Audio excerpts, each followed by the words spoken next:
Last week we were thinking about the person of Jesus and what he meant to each of us.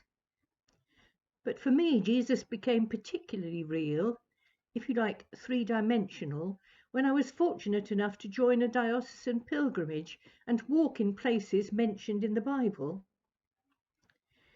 We visited many shrines commemorating events in his life, such as his birth, his baptism, his miracles.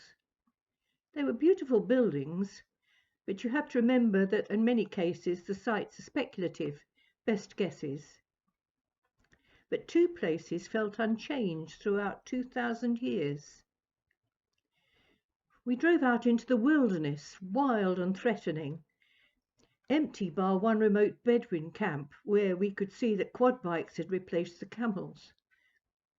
But away from the camp, the vast space, the deep silence, and the sense of being able to be alone with God were real. A good place to think, and a powerful place to be tempted.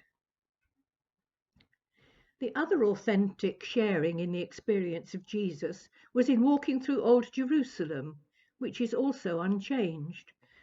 Excuse me. The streets are the width of a Devon lane, and they're packed with busy people.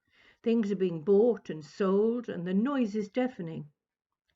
In my picture Bible, crowds are standing right back to allow Jesus' execution party to pass by. No way. Well, we were each given a prayer cross and were led through the streets by Bishop Michael. We wanted to stop from time to time in order to read of Jesus' journey and to pray. But to do so, we had to squeeze into any small niche we could find. Stopping on the road was impossible. When Jesus walked along these streets to the cross, they were even more crowded. It was Passover, and people had poured in from the countryside. The soldiers had to force a way through.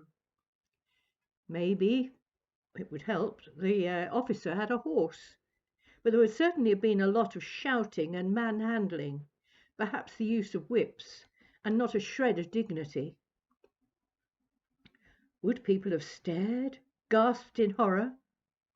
Well, crucifixion was designed to be the most painful and humiliating execution possible.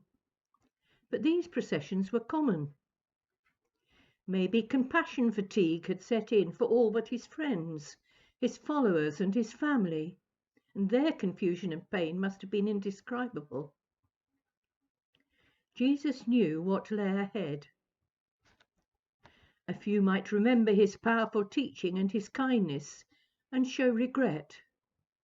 Others, including the religious of the time, would have jeered, would have mocked. Still others would have spat at a man whom they thought was a heretic.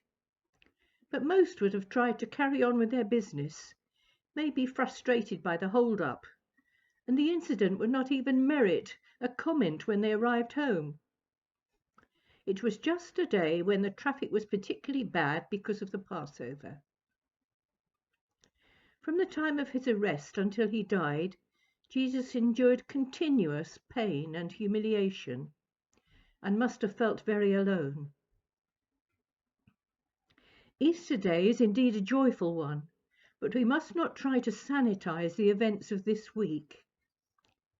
This takes away the appreciation of the suffering, the price paid, and the love shown.